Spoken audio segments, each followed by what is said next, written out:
Well, good morning. It's the 10th of November and we just got back from Telford last night. So firstly, thanks to everybody who took the time to come and visit us on the hobby company stand. Thanks to all the people we bumped into over the weekend who stopped to chat, bought us goodies and all that sort of good stuff. And thanks to Mark at Qatari for my involvement with his stand this weekend as well, and thanks especially to the hobby company who kind of give us space on the edge of their stand each year to build models and talk to the public and represent the hobby company in the best way we possibly can. So one of the things I was privileged to do this year was I was given one of the first Tamiya F-14D Tomcats, the 72nd scale ones. I was given one of the first ones in the country to start building. Now, being on a stand at a model show, we didn't have any painting facilities as such, so it was a case of doing as many sub-assemblies as I could to this model as I went before we could start painting. So because there's so much to paint in terms of interior and stuff on this, that means that you're searching around for sub-assemblies to do that don't require any paint at that point. So now that I've got it home, I'm in a position where I can carry on building it and start waving the airbrush at it. And the intention is that this will be a build for my YouTube channel. Hobby company. I have no problem with that because it's one of the first ones in the country. It is in public domain now, so I will be building it for my page. But I thought what I would do is, as we're just back from Telford and I've spent the weekend building sub-assemblies, I'd just talk you through this kit a little bit. And an awful lot of people at the weekend would come up and they were chatting about the kit and they were looking at it, and the question most commonly asked was, how does it compare to the 48 scale one? And I received quite a few sort of eyebrow raises and odd glances when I said it's better. And it is better. Not massively, there's not much in it. Now, what people have to bear in mind is I regard Tamiya's 48 scale Tomcat as the finest 48 scale fast jet model ever released, full stop. So for me to say that this here, the 72nd one, is better, I suppose requires a little bit of clarification. When I say better, it's got the same stellar fit. It appears to be just as just as well engineered. It's Tamiya. You wouldn't expect anything else other than it to be that well engineered. But what they've done is they've tweaked certain little areas of the model to make it more to give them more options in the future, and also added a touch more detail in certain areas. And it's only as you start assembling the model that you start seeing these little areas of detail, extra detail pop out. And there's not many, but it's enough to make a difference, if you know what I mean. It's enough to say, yes, they've refined it a little bit from the 48 scale kit. So the kit comes on an awful lot of a lot of sprues, but in terms of assembly, as you can see, I started putting sub-assemblies together. So the ramps are in here. There's extra details. There's some extra details in here that aren't on the 48 scale kit. Some side walls to the undercarriage bays that they've added, which, as far as I can remember, aren't in the 48 scale kit. It kind of stood out to me. That was one of the first things I noticed.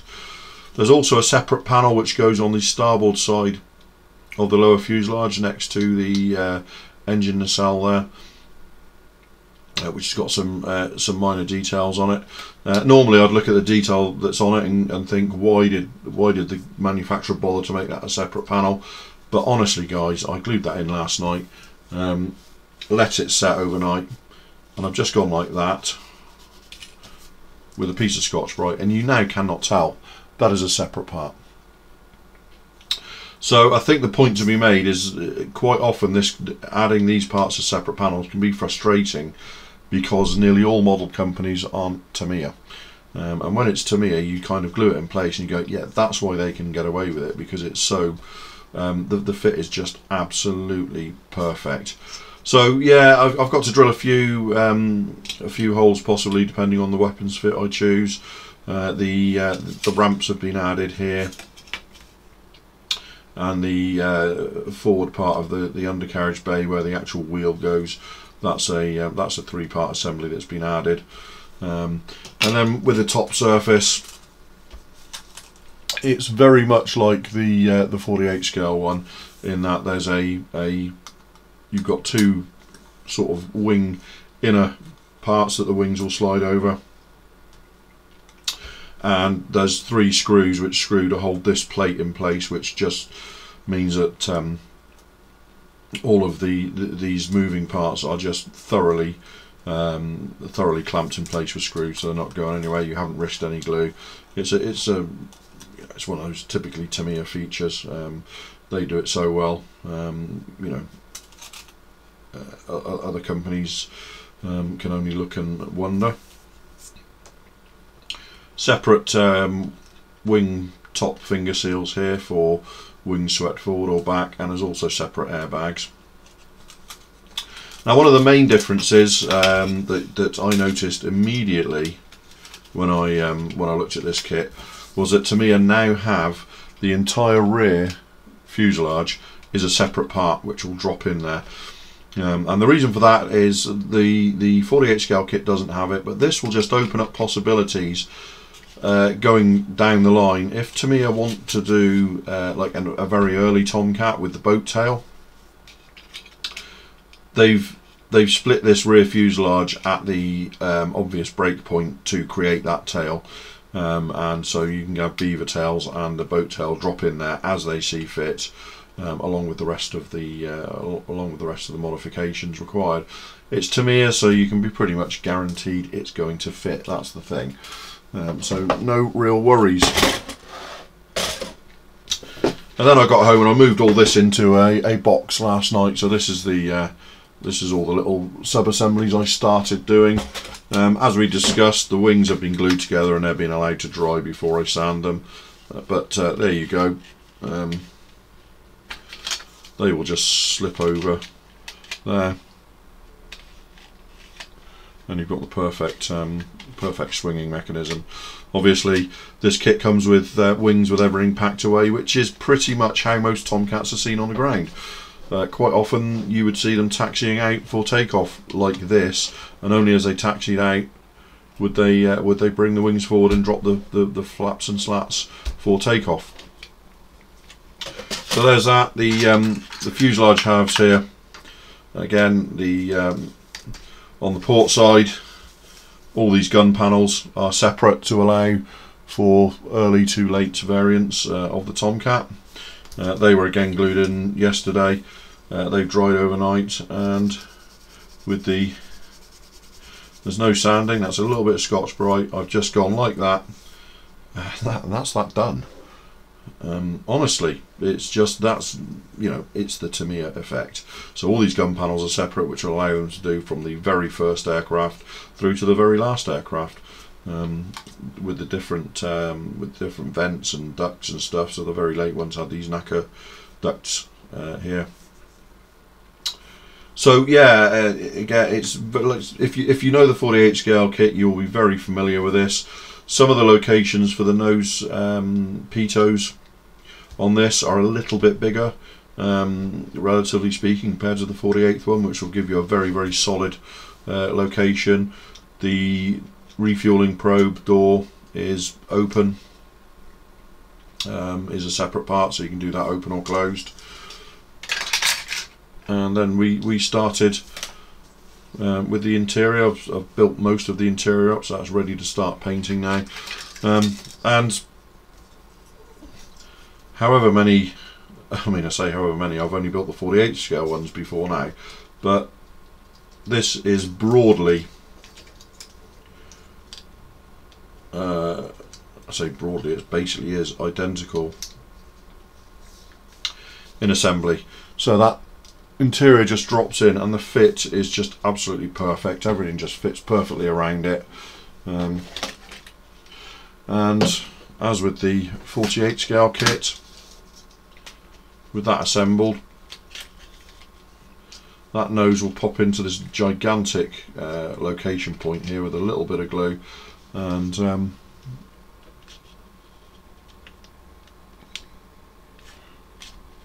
you see that? That's the fit. It's essentially perfect, the fit, so you'll be able to paint the awkward division lines down the forward fuselage if you want. Add the fuselage after, and there'll be absolutely no issue with the fit. So yeah, it's like I say, if you're familiar with the 48th kit, there will be no particular surprises here. So I've also started assembling things like the wing pylons here, which I've decided I'm going to have two sidewinders and two Phoenix on each wing pylon, and a pair of sidewinders on the fuselage to do one of the 222 mixes. Got them all off to there.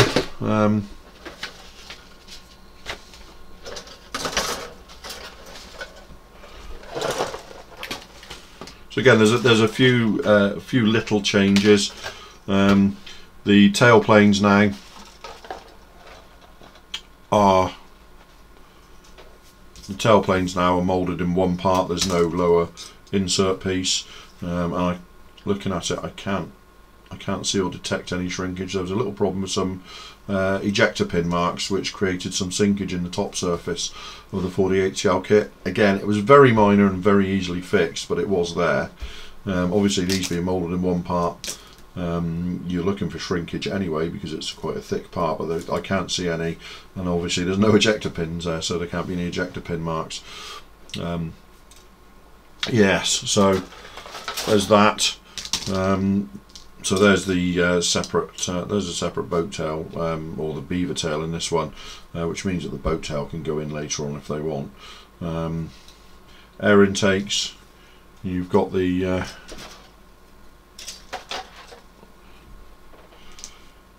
different panels for the F110 engines on here. You've got a lantern pod here because it's a Bombcat, and this is all the little gubbins. You've got the twin nose sensor included, obviously, again, as it's a D. One of the other improvements they've made over the 48 scale kit is the canvas areas that cover a part of the coaming for the pilot and the Rio. They've actually got a very much more pronounced sort of canvas effect on them now. Not a texture on the surface, but just the kind of the folds and stuff that you'd see on a piece of canvas that's just laid over something is very, very much more pronounced in the 72nd scale kit compared to the 48th, so should paint up nicely.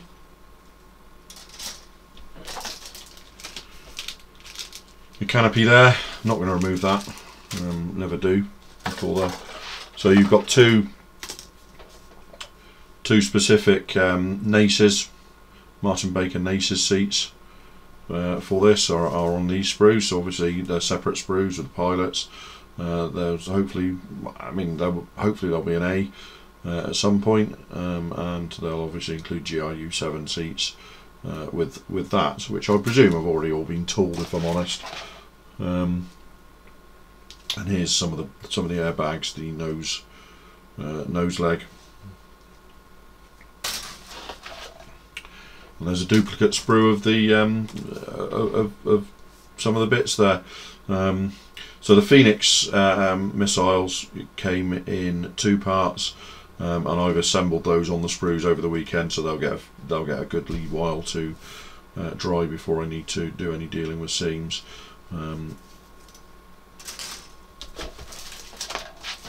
Extraneous parts here, so you get a little foil, a little adhesive foil sheet, which is for things like the reinforcing around the ladder door on the side of the fuselage. Set of masks, which these don't come pre-cut, you have to cut them yourself, but they're very, very accurate and very easy to cut, so it's no big deal. Two decal sheets here. So there's two decal sheets, perfectly printed as you normally find with Tamiya kits. A lot of actually, looking at this sheet, there's no actual black on it. It's all shades of grey, along with the colour, but there's no jet black. There's greys. That's actually a really dark grey, this VF-213 Lion, and all of these parts are grey. One of the things I really like is they've included little decals. If you decide not to fit, missiles on the pylons, they've included small decals here and here, which will sort of give a representation of the detail that you see on the inside of launch rails if there's not if there's no missile or store attached to it. I think that's a really neat idea, which I suspect from any sort of distance at all is just going to look great. And there's seat belts are on the decal sheet, 72nd scale. You know, whether you think that's good enough or not is up to you, whether you want to replace them. I'll probably end up using them because it's a build for the company. So yeah, there's all this stuff. It's absolutely perfectly printed, and modern Tamiya decals are very usable and very easy to apply, and quite tough as well. So.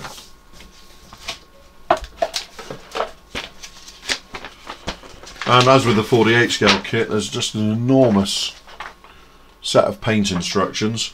Other companies could take note. So you've got the VF2 Bounty Hunters aircraft there, the Cagbird, and then the other half of this side, or not, well, the other third really, so it's 2/3, is the VF213 Black Lions Cagbird, from just about the end of the Tomcat's life. This is gold grey with blue trim on it. So flicking over, we have a Black Lions Linebird, which is actually the one I'm planning to do because I don't want to do an overly colourful Cagbird or anything this time round. I just want to do a Linebird and play with the camouflage. So yeah, that's a VF213 Linebird. They've duplicated the VF101 aircraft from Grim Reapers in 2004. And just to clarify for people, a lot of people kind of miss that the star and bar on the port wing, on the upper port wing of this Tomcat, was put on upside down, and there is photographic evidence to support that, so that is not a mistake on Tamiya's part.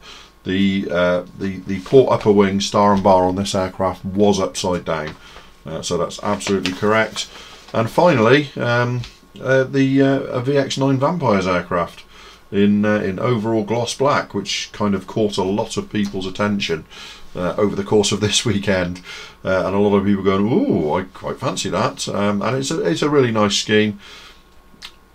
It was kept in immaculate condition and was very, very shiny. So if you want to replicate this aircraft, you've kind of got your work cut out to get a really, really nice gloss finish. But I do hope to see a few of them done like that because it would be nice to see. So yes, that's just a little overview, just back from Telford, of what I spent most of the weekend doing. And as I say, very gratifying that so many people stopped by to say hello, look at the Tomcat as it was being started, and comment on it. So, excuse me. So that's about it for this video, guys. It was just a quick back from Telford video.